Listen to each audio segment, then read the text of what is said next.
BBM, Bibiche Mbombo officiel, toujours à la pointe de l'information. Abonnez-vous, likez et partagez. Bibiche Mbombo officiel, votre chaîne de référence.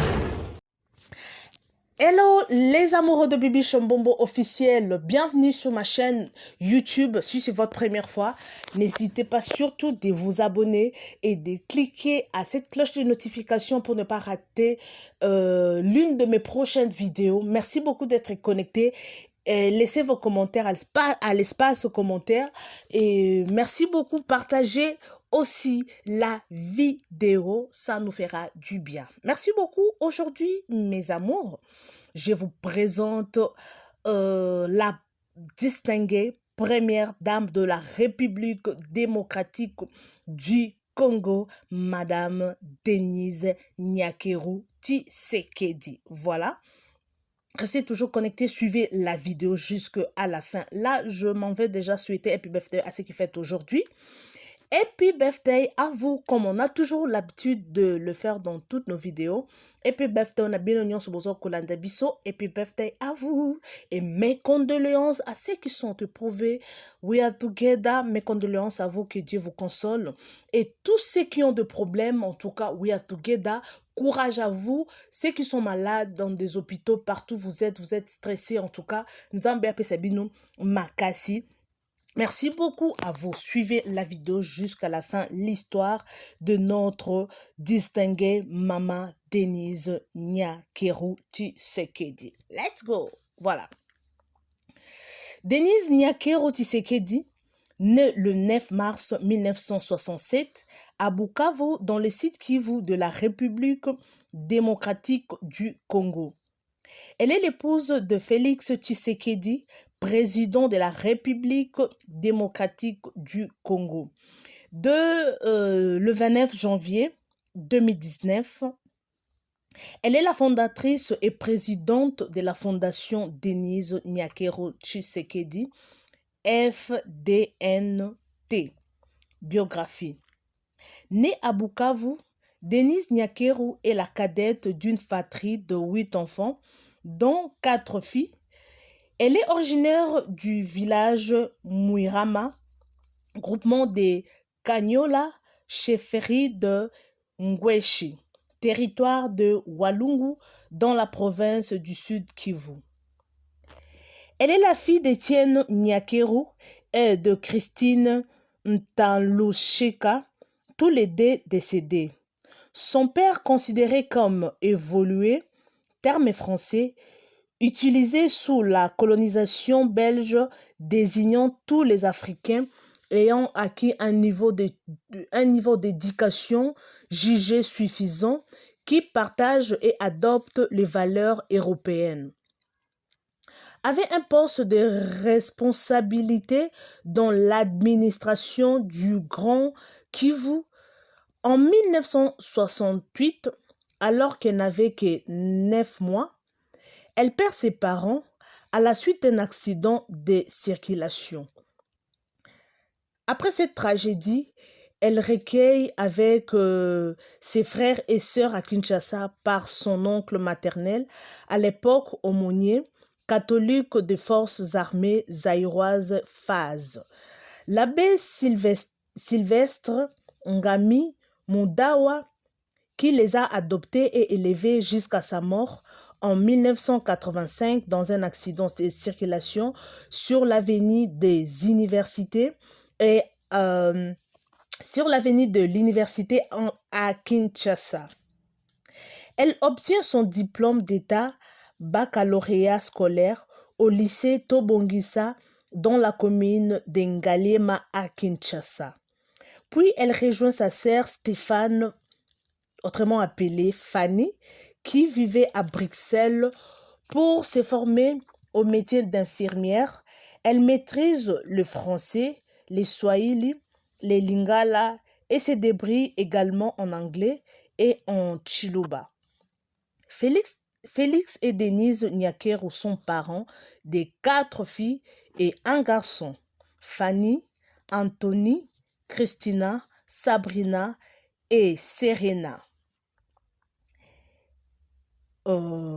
Elle est de la confession chrétienne. Carrière professionnelle. Elle a exercé son métier d'aide-soignante dans différentes maisons de repos en Belgique, dont la dernière est la maison de repos et de soins Les Jardins d'Ariane, dans la commune de Woluwe-Saint-Lambert à Bruxelles. Elle quitte son travail pour accompagner son mari durant la campagne présidentielle en 2018. Première dame. Elle devient première dame dans la République démocratique du Congo lors de la cérémonie d'investiture de son mari le 24 juin 2019 à Kinshasa, au Palais de la Nation. En mars 2018, lors de la cérémonie de la Journée internationale de femmes, Denise Nyakero prononce son premier discours en public dans lequel elle promet de s'engager personnellement dans la lutte contre toutes les formes de violence faites aux femmes et particulièrement les violences sexuelles. En mai 2019, elle crée la fondation Denise Nyakero Tshisekedi, FDNT, qui porte plusieurs projets comme la santé des femmes, l'éducation de jeunes filles, l'autonomisation des femmes congolaises, la lutte contre toute forme de violence basée sur le genre VBG, la lutte contre la drépanocytose et encore l'octroi de bourses d'études universitaires locales et internationales sous forme de prix d'excellence scolaire. En février 2020, elle lance le programme Excellencia, qui est constitué de bourses d'études dans des universités locales et étrangères aux meilleurs lauréats des examens d'État, baccalauréat scolaire, dans le but de promouvoir l'excellence scolaire. Merci beaucoup. Nous sommes pratiquement à la fin. On se retrouve prochainement. N'oubliez pas de liker, de commenter et partager la vidéo. Qui n'était pas préparé à avoir des enfants. Et j'ai compris qu'il y avait ce problème-là d'encadrement. J'ai vu des enfants qui ne vont pas à l'école, dont les parents, plutôt les mamans, parce que j'ai pas eu à discuter beaucoup avec des hommes, qui me disent que les enfants ne savent pas aller à l'école. C'est des enfants qui sont abandonnés à eux-mêmes. Lorsque je voyais d'autres personnes qui étaient vraiment, qui n'y croyaient plus, qui se disaient que voilà, vous êtes là tout simplement parce que vous voulez qu'on vote pour vous et vous allez nous oublier, vous n'allez rien faire pour nous. C'est qu'il y a des personnes qui ont tellement des blessures, des douleurs ou qui sont désespérées. Vraiment remettre un sourire ou leur donner un peu de chaleur au cœur n'est pas facile. Croyez-moi, c'est pas facile. Et c'est face à cette souffrance que je me suis dit, si on gagne ces élections, et même si on ne les gagnait pas, je pouvais faire quelque chose, venir en aide aux personnes désespérées, en particulier les femmes. À titre illustratif, un enfant sur 10 meurt avant d'atteindre l'âge de 5 ans. Le saviez-vous? Le mariage précoce avant 18 ans. 43% des femmes âgées de 25 et 49 ans ont déclaré en être victimes. Le saviez-vous? Seulement 3 femmes sur 10 ont accès au marché du travail et majoritairement dans l'informel. Le saviez-vous?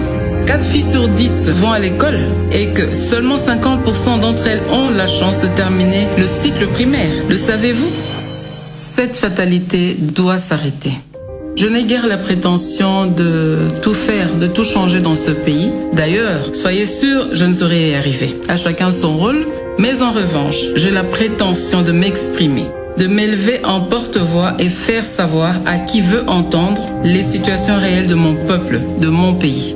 Non, je ne resterai pas inerte, ni silencieuse. Je fais le choix, pas simplement de m'exprimer, mais aussi et surtout d'agir. C'est pourquoi je lance aujourd'hui le mouvement Plus Forte. Plus Forte se veut avant tout d'éveiller les consciences des filles et femmes congolaises, de les accompagner dans l'amélioration de leurs conditions de vie ainsi que leur situation actuelle. Ce mouvement repose sur 4 piliers. L'éducation. La génération 2030 est celle d'adolescence d'aujourd'hui.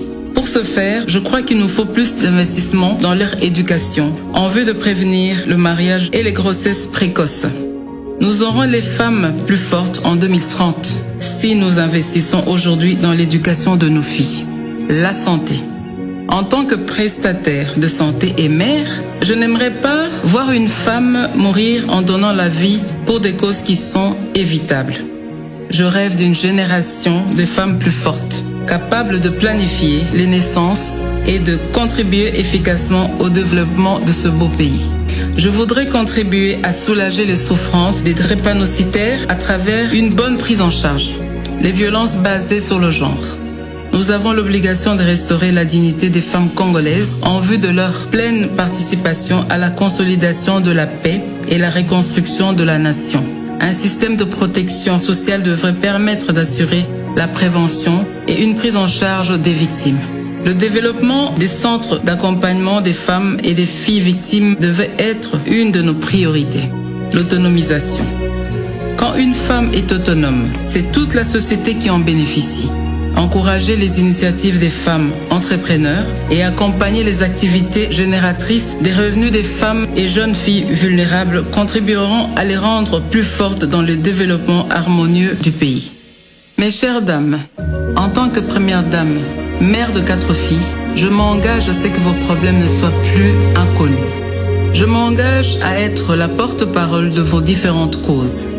Et j'invite donc toutes les couches de la population, toutes les classes sociales à se joindre à moi pour que, ensemble, avec amour, nous puissions écrire l'histoire de notre pays et façonner la femme congolaise de demain. C'est au travers de l'effort collectif que la saveur du résultat est agréablement ressentie. Ce sera donc avec l'adhésion de tous et de chacun que nous pourrons prétendre être d'un apport réel au changement attendu avec des femmes congolaises plus fortes. Ensemble, plus fortes.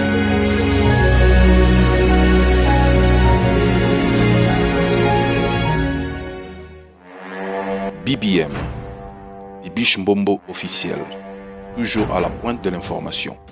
Abonnez-vous, likez et partagez.